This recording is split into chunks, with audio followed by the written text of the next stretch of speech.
कहानी सुनो में लीजिए सुनिए प्रेमचंद की लिखी कहानी मेरी पहली रचना।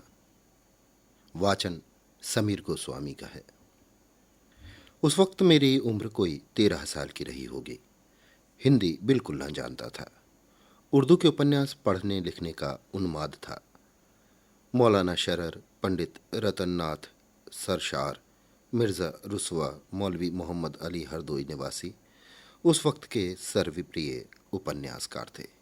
इनकी रचनाएं जहां मिल जाती थीं, स्कूल की याद भूल जाती थी और पुस्तक समाप्त करके ही दम लेता था। उस जमाने में रेनॉल्ड के उपन्यासों की धूम थी। उर्दू में उनके अनुवाद धड़ाधड़ निकल रहे थे और हाथों हाथ बिकते थे। मैं भी उनका आशिक था। स्वर्गीय हजरत रियाज ने, जो उर्दू के प्रसिद्ध कवि थे और जिनका हाल देहांत में हुआ था, रेनॉल्ड की एक रचना का अनुवाद हरम सरा के नाम से किया था। उसी जमाने में लखनऊ के साप्ताहिक अवध पंच के संपादक स्वर्गीय मौलाना सज्जाद हुसैन ने, जो हास्य रस के अमर कलाकार हैं, रेनॉल्ड के दूसरे उपन्यास धोखा या तिलस्मी फानूस के नाम से किया था। ये सारी पुस्तकें मैंने उसी जमाने में पढ़ी और पंडित रतननाथ सरशार से तो मुझे तृप्ति ही न होती थी। उनकी सारी रचनाएं मैंने पढ़ डाली। उन दिनों मेरे पिता गोरखपुर में रहते थे और मैं भी गोरखपुर ही के मिशन स्कूल में 8वीं में पढ़ता था, जो तीसरा दर्जा कहलाता था। रेती पर एक और बुक सेलर बुद्धिलाल नाम से रहता था। मैं उसकी दुकान पर जा बैठता था और उसके स्टॉक से उपन्यास ले लेकर पढ़ता था। मगर दुकान पर सारे दिन तो बैठ न सकता था, इसलिए मैं उसकी दुकान से अंग्रेजी पुस्तकों की कुंजियां और नोट्स लेकर अपने स्कूल के लड़कों के हाथों बेचा करता था और इसके मुआवजे में दुकान से उपन्यास घर लाकर पढ़ता था। 2-3 वर्षों में मैंने सैकड़ों ही उपन्यास पढ़ डाले होंगे। जब उपन्यासों का स्टॉक समाप्त हो गया तो मैंने नवल किशोर प्रेस से निकले हुए पुराणों के उर्दू अनुवाद भी पढ़े और तिलस्मी होशरुबा के कई भाग भी पढ़े। इस वृहद तिलस्मी ग्रंथ के 17 भाग उस वक्त निकल चुके थे और एक एक भाग बड़े सुपर रॉयल के आकार के 2-2 हजार पृष्ठों से कम न होगा। और इन 17 भागों के उपरांत उसी पुस्तक के अलग अलग प्रसंगों पर 25 भाग छप चुके थे। इनमें से भी मैंने पढ़े। जिसने इतने ग्रंथ की रचना की, उसकी कल्पनाशीलता कितनी प्रबल होगी, इसका केवल अनुमान किया जा सकता है। कहते हैं ये कथाएं मौलाना फैजी ने अकबर के विनोदार्थ फारसी में लिखी थी। इनमें कितना सत्य है कह नहीं सकता, लेकिन इतनी वृहद कथा शायद ही संसार की किसी भाषा में हो। पूरी इंसाइक्लोपीडिया समझ लीजिए। एक आदमी अपने 60 वर्ष के जीवन में उनकी नकल भी करना चाहे तो नहीं कर सकता। रचना तो दूसरी बात है। उसी जमाने में मेरे एक नाते के मामू कभी कभी हमारे यहाँ आया करते थे। अधेड़ हो गए थे, लेकिन अभी तक बिन ब्याहे थे। पास में थोड़ी सी जमीन थी, मकान था, लेकिन घरनी के बिना सब कुछ था, इसलिए घर पर जी नहीं लगता था। नातेदारियों में खूब घूमा करते थे और सबसे यही आशा रखते थे कि कोई उनका ब्याह करा दे। इसके लिए 100-200 खर्च करने को भी तैयार थे। क्यों उनका ब्याह नहीं हुआ, ये आश्चर्य था। अच्छे खासे हष्ट पुष्ट आदमी थे, बड़ी बड़ी मूछें, औसत कद, सांवला रंग। गांजा पीते थे, इससे आंखें लाल रहती थीं। अपने ढंग के धर्मनिष्ठ भी थे। शिवजी को रोजाना जल चढ़ाते थे और मांस मछली नहीं खाते थे।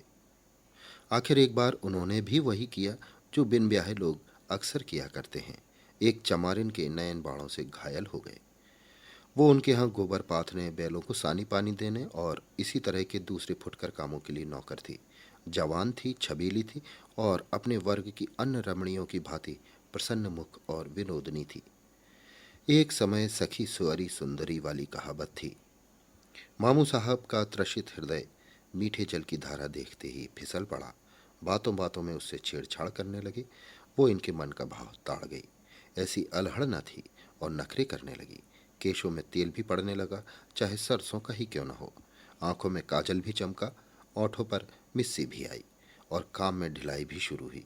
कभी दोपहर को आई और झलक दिखाकर चली गई, कभी सांझ को आई और एक तीर चलाकर चली गई।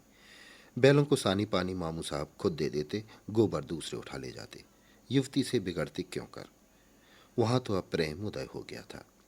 होली में उसे प्रथानुसार एक साड़ी थी, मगर अब की गजी की साड़ी न थी। खूबसूरत सी 225 रुपये की चुंदरी थी।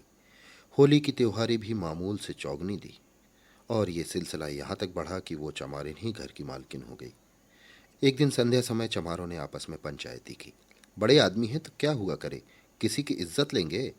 एक इन लाला के बाप थे कि कभी किसी मेहरिया की ओर आंख उठाकर न देखा। हालांकि ये सरासर गलत था। और ये कि ये हैं कि नीच जाति की बहु बेटियों पर भी डोरे डालते हैं। समझाने बुझाने का मौका न था। समझाने से लाला मानेंगे तो नहीं, उल्टे और कोई मामला खड़ा कर देंगे। इनके कलम घुमाने की तो देर है। इसलिए निश्चय हुआ कि लाला साहब को ऐसा सबक देना चाहिए कि हमेशा के लिए याद हो जाए। इज्जत का बदला खून ही चुकाता है, लेकिन मरम्मत से भी कुछ उसकी पड़ौती हो सकती है। दूसरे दिन शाम को जब चंपा मामू साहब के घर में आई तो उन्होंने अंदर का द्वार बंद कर दिया। महीनों के असमंजस और हिचक और धार्मिक संघर्ष के बाद आज मामू साहब ने अपने प्रेम को व्यवहारिक रूप देने का निश्चय किया था। चाहे कुछ हो जाए, कुल मरजात जाए, बाप दादा का नाम डूबे या उतराए। उधर चमारों का जत्था ताक में था ही। इधर किवाड़ बंद हुए, उधर उन्होंने द्वार खटखटाना शुरू कर दिया। पहले तो मामू साहब ने समझा कोई आसामी मिलने आया होगा, किवाड़ बंद पाकर लौट जाएगा। लेकिन जब आदमियों का शोरगुल सुना तो घबराए। जाकर किवाड़ों की दराज से झांका। कोई 20-25 चमार लाठियां लिए द्वार रोके खड़े किवाड़ों को तोड़ने की चेष्टा कर रहे थे। अब करें तो क्या करें, भागने का कहीं रास्ता नहीं, चंपा को कहीं छिपा नहीं सकते। समझ गए कि शामत आ गई। आशिकी इतनी जल्दी गुल खिलाएगी ये क्या जानते थे। नहीं, इस चमारिन पर दिल को आने ही क्यों देते। उधर चंपा इन्हीं को कोस रही थी। तुम्हारा क्या बिगड़ेगा, मेरी तो इज्जत लुट गई, घर वाले मूंड काट कर ही छोड़ेंगे। कहती थी कभी किवाड़ बंद न करो, हाथ पांव जोड़ती थी, मगर तुम्हारे सिर पर तो भूत सवार था, लगी मुंह में कालिख की नहीं। मामू साहब बेचारे इस कूचे में कभी ना आए थे।